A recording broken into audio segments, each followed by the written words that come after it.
Assalamualaikum warahmatullahi wabarakatuh. Saya Muhammad Kamal bin Muhammad Arifin. Nombor kad matrik 01D19F1106 dan rakan saya Muhammad Syaiful Anli bin Muhammad Rasid 01D19F1016. Kami akan menerangkan, membentangkan dan kes study 2 subjek Human Computer Interaction kod DFP 30033. Okey, saya mulakan ya. Okey, yang pertama, question A1. Explain 5 important aspects to get started designing accessible web page. Okay, first, perceivable. Visitors must be able to perceive or understand and be aware of the content and information that's present on your website. So, dia diterima lah. Konten yang kita buat tu diterima oleh setiap lapisan masyarakat. Okay, seterusnya operable. To be operable, keep web accessible navigation and drop-down menus. This also includes updating other aspects of your website's user interface so they are straightforward and streamlined. Okay, seterusnya understandable.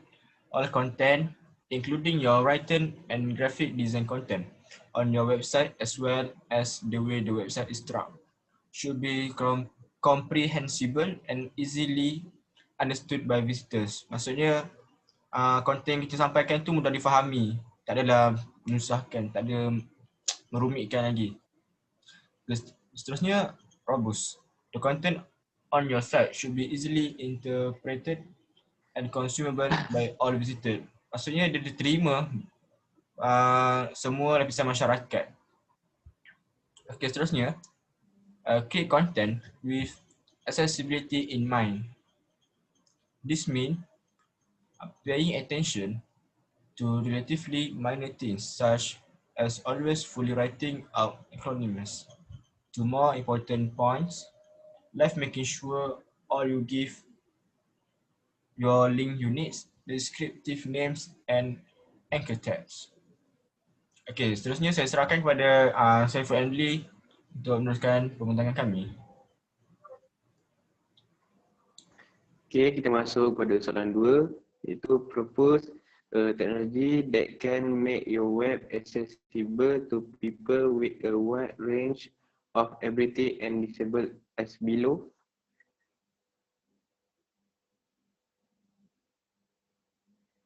Okay, first, blind people, screen reader, software application that interpret things on the screen and convert this to a format that usually implies people are able to consume and interact with us. Okay, maksud dia, kita boleh buat satu aplikasi untuk orang yang cacat penglihatan. Contoh, kita boleh buat tulisan braille atau teknologi braille yang selalu kita nampak dekat mesin ATM. Okay, being hearing impairment, real-time transcription, system that provide instant translation of the spoken word into English text using a stereotype machine, notebook computer, and real-time software. The word spoken will appear on the phone of the person who has the app. Okay, kita beri contoh. Developer boleh buat satu software untuk menterjemahkan daripada, sebagai contoh, translator Google Translate.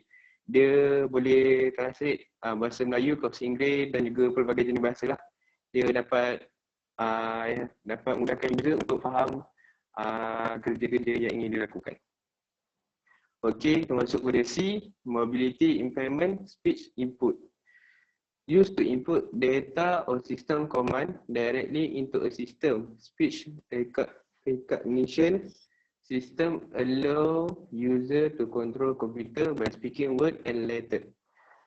Okey, kat sini apa yang kita dapat faham, user boleh mengakses sesuatu web atau sesuatu data yang mereka inginkan hanya perlu menyebut saja jenis-jenis file atau data yang ingin diakses. Sebagai contoh, kita ingin search YouTube, kat Google search tu, kat belah kanan kita ada nampak satu ikon mic, kita just tekan saja and boleh cakap.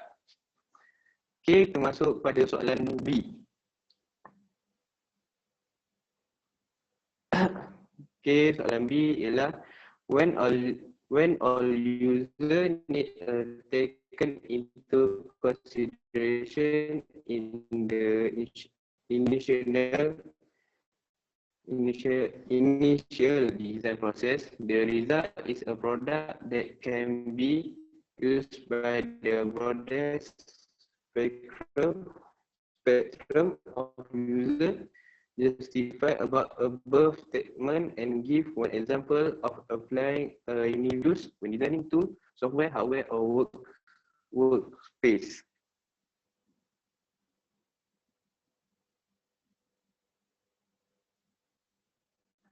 Okay, flexibility in use. The design accommodate a wide range of individual preference and ability.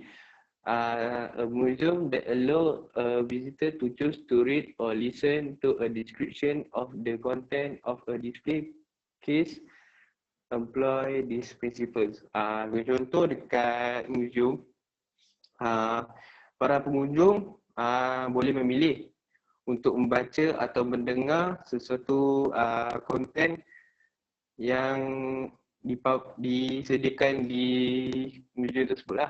Contoh di museum negara mempunyai konten yang para pengunjung boleh baca dan juga para pengunjung boleh mendengarkan jenis-jenis atau cara artifak itu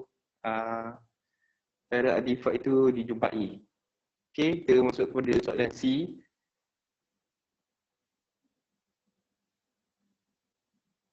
Soalan C iaitu universal design has been mistakenly described as the search for a one-size-fits-all design, or universal design is not just about one-size-fits-all. Describe about this statement to make sure designers should strive to create a design that does not exclude or segregate all the user.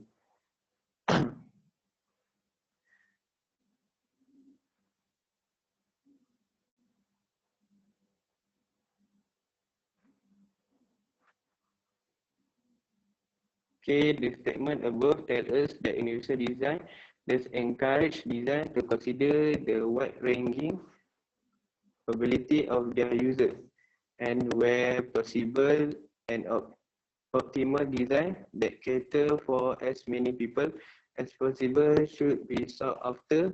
The aim is to provide the same experience, activities, and service to everyone.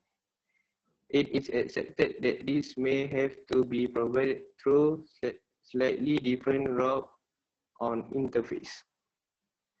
Okay, maksudnya tujuannya adalah untuk memberikan pengalaman, aktiviti dan juga perkhidmatan yang sama kepada semua orang. Maksudnya tak ada pilih kasih apabila membuat satu web atau interface lah.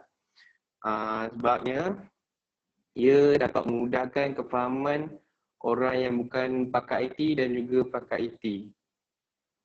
Okey, seterusnya kita sambung pada Muhammad Hikmat untuk poin yang seterusnya. Okay, soalan terakhir. Perhaps one of the more positive outcomes of the COVID-19 pandemic could be a new blended world in higher education. It will be a world that includes flexible learning environments that give students the choice of either participating in face-to-face classroom activities or virtually through online engagement techniques, including proxy robots and other emerging technologies. The idea would be to provide choice and flexibility according to the needs of students. Explain the learning environment in Figure 1 that could be offer a way meaningfully participate in the social aspect of learning nowadays. Okay, first, higher educations provide hybrid learning environment for students where it refers to the blending and mixing of learning environments, face-to-face classroom dan online classroom. So ini dia akan campurkan dua situasi di mana kelas face-to-face depan-depan ataupun kelas online. Okay, seterusnya hybrid learning environment as way to teach student cognitive freedom, making education useful through modern technology. Students do not have to worry about their position while studying because by using smartphone or laptops, we can hear the explanation from the lecturer clearly. Maksudnya dengan hybrid learning environment ni, dia mengajarkan cara kognitif kebebasan. Maksudnya dia akan making education useful through modern technology.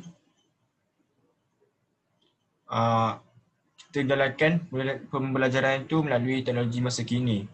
Student do not have to worry. Maksudnya kita sebagai student tak perlu kisah kita nak duduk depan atau nak duduk belakang sewaktu dalam kelas, sebab dengan teknologi sekarang, smartphone atau laptop, semuanya sama je. Kita bagi satu position yang sama depan lecturer sebab kita dapat dengar penjelasan lecturer tu dengan jelas. Sekali, hybrid learning environment will make it easier for student to find reference